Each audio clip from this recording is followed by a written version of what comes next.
الحمد لله لا مانع لما أعطاه ولا رد لما قضاه، وأشهد أن لا إله إلا الله وحده لا شريك له ولا معبود بحق سواه، وأشهد أن محمدا عبد الله ورسوله ومصطفاه صلى الله وسلم وبارك عليه وعلى آله وأصحابه والتابعين. Barcha alamlarning tanbar bo'lishi, shu alamlarni tarbiya qilib, ham o'zining turli ne'matlari bilan qo'llab turishi Alloh subhanahu va taolaga har bir maqtovlarimiz, ulug'lovlarimiz bo'lsa edi. Kimda Alloh taolo to'g'ri yo'lga qo'ydirsa, ana hech bir kimda adashtirib olmas. Kimda Alloh taolo o'zining adilligi bilan adashtirsa, ana bir kunda to'g'ri yo'lga qo'ydira olmas. Şahidlik bilen Allah Teala'dan başka hiçbir ilah, ibadet kılınan tırpan zat, tapınan tırpan zat yok, yalnız ol, anın tengdaşı yok. Hem bu dünya yurtuna rahmet olup jiberilgen sevgili Peygamberimiz Muhammed sallallahu aleyhi ve sellem'e bizning ko'nglarimizning ko'llaridan chiqqan salovat salamlarimiz erishsaydi. Hammaning yo'lidan yarib, so'nggi kunlarga xatlar İslam dini bilan yashab o'tgan sahobalarga, tabi'inlarga ham barcha musulmonlarga bizning salomlarimiz ham eng xayrli duolarimiz bo'lsaydi. Ham birinchidan aytasimkilar, juma namozi o'qilganda, imom chiqqanda, umuman imom bobo so'zlaganda tinchlikdan quloq o'tiramiz. Даже если не понимаем, если имам вышел и говорит какой-то урок или вагаз, нужно слушать. Телефон и все остальное убираем. Почему? Потому что если будете отвлекаться, может быть так, что этот джума будет неприятным. Поэтому будьте внимательны. Bu dünyada adam balası bir ko'p sinovlar kechiradi. Aning yuragi osha ko'p hasrat, ham yo'qotishlar o'tadi. Tirikmizmi biz yo'qmi, baribizdan sinovlar osha o'tashamiz. Ham bu barasida Alloh taolaning buyuk hikmati bilan. Lakin muhtaram jamoat, shuni bilirga kerak, shuni unutmasga kerak, ul Alloh taolo sinovni bilar, ham shu vaqtda ul Alloh taolo yordamni beruvchidir. Ul Alloh taolo bizga maxsus sabablar belgiladi. Ham agarda biz birinchidan bu sabablarni bilsak, ikkinchidan ularni qo'llansak, butun urushlar, hasratlar, ham qayg'ular yo'qqa chiqib, hamda ularni alishtirib baxt shodlik ham suyunish kelar inshaalloh. Ham bu dunyodagi hasratlarda, yo'qotuvlarda, yo'sa qo'shuvlarda uch turga bo'lib bo'ladi. Endi birinchi qo'shuvlar ul elekiga ningidir zamonlara belgilangan qo'shuvlarimiz nashla ishlagan bo'lsa edi, nashla bo'lsa edi deb. Ikkinchi tur endi kelajak to'g'rida o'ylaydigan qo'shuvlarimiz. Ham uchinchisi endi bu kunga bog'liq bo'lgan qo'shuvlar. Hamda bu uchtir boshlardan qutuluv yo'li, shig'i yo'li bo'lib, bunday bo'lsa, Alloh taolaga kirib qaytu. Alloh taolaga tavakkal qilib, ham Alloh taolaga toyinu. Tubanchilik bilan Allohga boshni iyu. U payg'ambardan duyulu.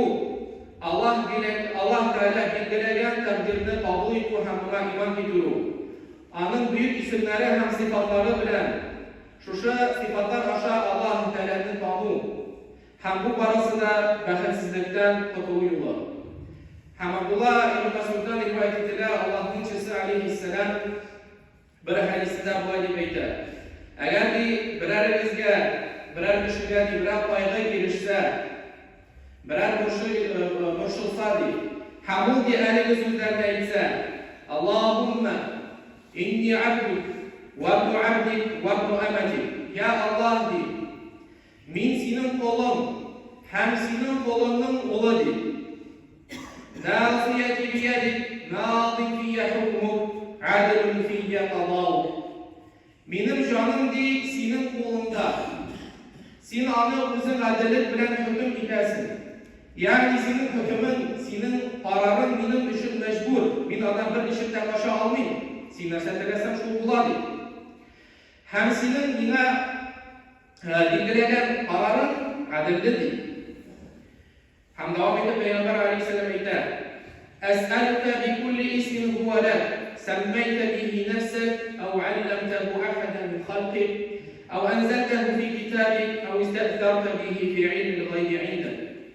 Hem ya Allah min sindendi, sin özüne özün isimlegen, özün bilgen, ya ki kitabında indirgen, ya ki mahluklarının birisine bildirtgen, ya ki özünde yaşırıp kaldırgan her bir ismin bilen sizden sorun. Yani Allah Teala min sinden her bir bilgili bulgan kökem isimleri bilen sorun di. En tec'alel Kur'an rabi'a kalbi ve nura sadri ve celâ'a huzni ve zehâbe hemmi. Ya Allah Teala, Kur'an'ını canımın gözü hem kükreliğinin nuru itip yarattı. Hem ya Allah, şu Kur'an sebepledi. Benim burşularım yuktaşıp savar idi yani şu Kur'an burşularının yuktaşıklığına sebepçi bulsaydı deyip dua kıladı. Hem Peygamber Aleyhisselam etti. Kim ağır şakta deyip bu duanı sorasa Allah Teala'ya müracaat etseydi, hiç şüphsizdi Allah Teala onun bütün burşuların, faydaların, yuktaşıların, hem Allah'ın uğruna süyünüş hem şartlık nasip ederdi. Allah'ın içesi Aleyhisselam.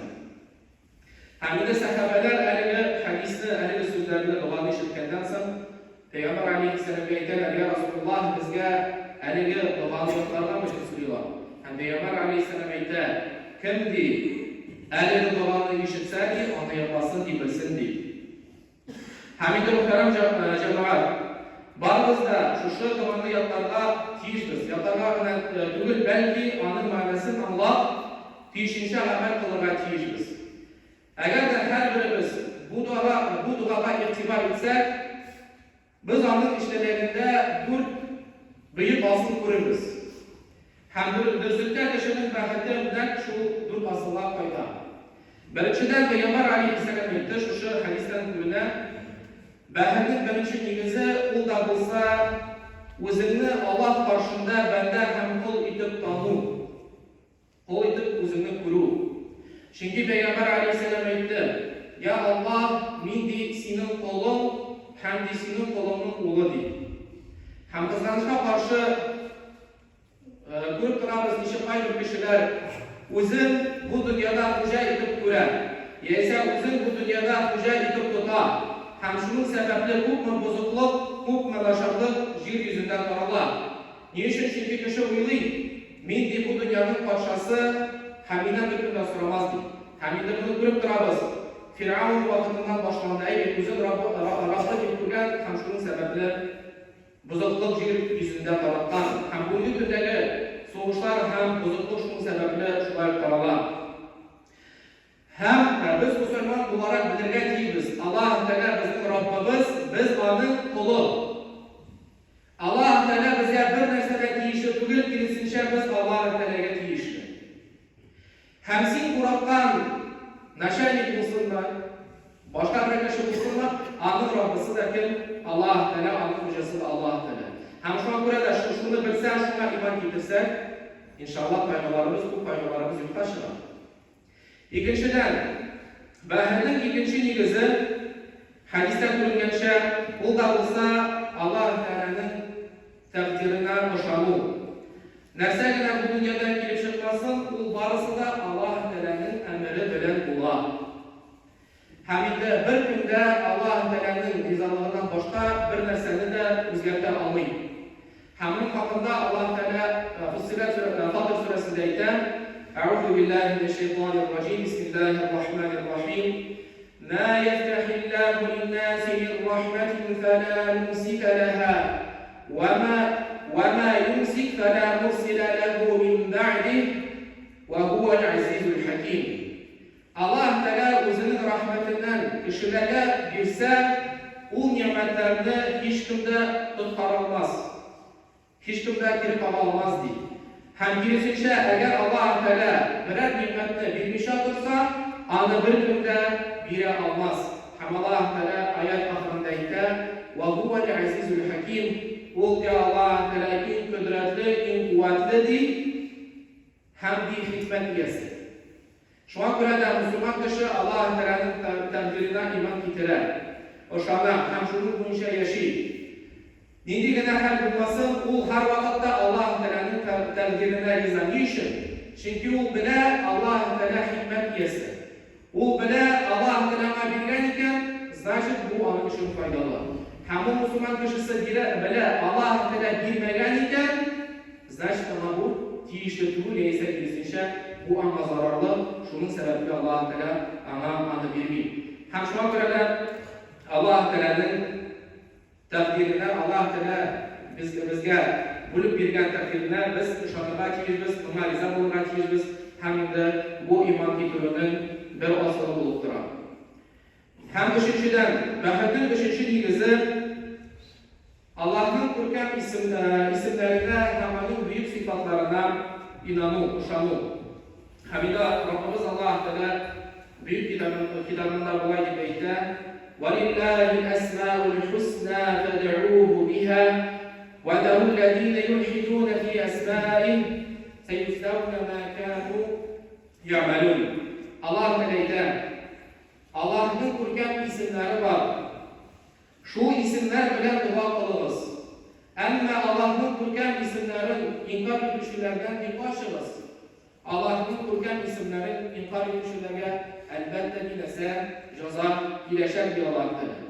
Hem ikinci bir ayette Allah Teala ey diyorlar Allah'ta dua kılmada gerek Allah ismi bilen gerek Rahman ismi bilen dua kılınız. Qaysı bilen bilen dua kılsanız da yaxşıdır. Allah'ın isimleri kuptur. Hem ne kadar adam balası Allah hakkında kudret bilse şu şama Allah'a karata takvalı bulur. Hem Allah'ın güzelliğini sizler hem elbette elini düşür Allah kuludan irak bulur. Hem bizden alimlerimiz edip duralar. Kim Allah'ını yaxşırak bilseydi şu Allah'a karata takvalı bulur. Hem bu hakta Allah Kur'an-ı Kerim'de İnnemâ yakşallâhe min ibâdihel ulemâ. Hakikatten indirişlikte Allah Teala'dan uğrakan kimdi, in takvalı bendeler kimdi, bu alimler. Hem şuna göre de Müslüman kişisi Rabbisinin hocasın Allah Teala'nın bilinirge tiyiş, onun sıfatların, onun isimlerin bilinirge tiyiş. Mesela biliriz Allah Teala'nın Ar-Razzak diyen ismi var. Yani Allah Teala rızıklandırıp duruşu, rızık viruşu. То Allah Teala tut кто дает пропитание. Bu isimini bilsen, buna aşansan, elhamdülillah Allah Teala'nın takdirine rıza bulasın. Hem birer nerse gerek bulsa, rızık gerek bulsa, mal gerek bulsa, fayda bulasın, kimden soruyorsun? Allah Teala'dan soruyorsun. Mesela biliriz Allah Teala'nın ismi var Es-Semi' El-Basir. Allah Teala bütün nefslerini işitip durar. Allah Teala bütün nefslerini kurup durar. Hem de müvelin dışlana. Burası nişik bu dünyada bozukluk karala. Nişik Allah Teala'nın hakları bozula, nişik kişilerin hakları bozula. Hemsi bilip durasın Allah Teala bunu kurup durar, işitip durar. Hem elbette bunun için derse hesap kalıdır, ceza bilirdir. Hem de şulay bu isimlerini bilgeç, bu isimleri aşandaş, adam balası kurkul koyar. Nindi güne günah işlemese de onun yanında şu günahını yeyse izgilikini yazıp duruşu ferişteler var. Kamu kıyametinde elbette korunur. Mesela biliriz Allah Teala adilli. Allah Teala'nın adil diyen ismi var. Yani sana karata kişi nişik güne adilsizlik kılmasın, elbette kıyamet gününde onun cazasını kırır. Allah Teala senin ile onun arasında adilli hüküm eder. Şu an burada bayılma. Bu dünyada ana kuş alamazsan, kıyamet günde elbette Allah Teala sana anı hakkını verir. Hem şu vakitte özünü de unutma. Birer kişiye karata adilsizlik kılsan, eğer bu dünyada belki bu kişi bunu sizmedi, gelse unutup koydu. Bu vakitte kurtul koy, ben Allah Teala elbette sizden de bunun için sorar. Hem de mesela biliriz Allah Teala hakim, Allah Teala hikmet yesi. Şu an burada bu dünyada nesegene bulmasın, senin durmuşunda nesegene bulmasın, bütünüsü de Allah Teala'nın hikmeti bilir. Mesela şirkli bala buldu mu? Yaysa balan buldu mu? Yaysa birer ağırlık bildi mi? Bilip durasın, bu Allah Teala'nın hikmeti bilir. Yani burada hikmet var, hem şuna izah bulup Allah Teala'dan yardım soruyorsun. Masalan bilamiz Alloh taolo Latif. Latif degan ismi bor. Latif degan so'z narsani anglatadi, uning ikki ma'nosi bor. Birinchidan Alloh taolo har bir sirlarni bilib turadi. Какие бы секреты не были, как бы они хорошо не были спрятаны, Alloh taolo не знает. Ikkinchidan Alloh taolo o'zining qo'llariga qarata Latif narsani anglatadi, izgilib qilishi. Alloh taolo o'zining qo'llariga qarata izgilib qilib, ularni yaratadi. Ham shuni bil, Alloh taolo seni yaratadi. Sening ayningga qarata, aytingga qarata ko'proq Alloh taolo seni yaratadi. Ham shunga ko'ra Payg'ambar alayhisolamning bir hadisida keladi. Nishik Alloh taolo aytadi bu hadisida. Nishiki odam bolasi mening turimda o'ylaydi, shu darajada men uning uchun bo'laman. Shunga ko'ra Alloh turimda yaxshi etib o'ylasak, inshaalloh Alloh taolo bizga qarata yaxshi qiladi. То есть, как Всевышний говорит в одном из хадисов Кудси, я, говорит, нахожусь в отношении к своему рабу, так как раб думает обо мне, поэтому о Всевышнем нужно всегда думать хорошо. Ham to'rtinchi negiz, o'sha bahsning negizi Qur'oni Karimga qarata ig'tiborli bo'lish. Hamda naqadar odam bolasi Qur'oni Karimga ko'rak ig'tibor etsa, o'qisa, yodlasa, dalil ravishlarni qabatlab tursa, uning ma'nosini tushunsa, shu shara baxtli bo'ladi. Chunki Payg'ambar alayhisalom hadisda aytdi: "Ya Alloh, Qur'onni jonimning yozi ham ko'kragimning nuri etib yaratdi." Ham shundan da musulmon qardoshlar, nafsha odam bolasi musulmon ko'pmi Qur'oni Karimga qarata yoqim bo'lsa, shu xatni Alloh taolaga qarata yoqim bo'lib, ham shu xatni uning turmushi baxtli bo'ladi. Ham kirishcha kishilar agar musulmonlar Alloh taolaning kitobidan yiroqaygan sayin adam bolasi Alloh taolaning rizolaridan, Alloh taolaning rahmatidan yiroqayadi. Hamda shunday deb azobda tamam qabatlab ketamiz. Shusha baxtning to'rt asli bor.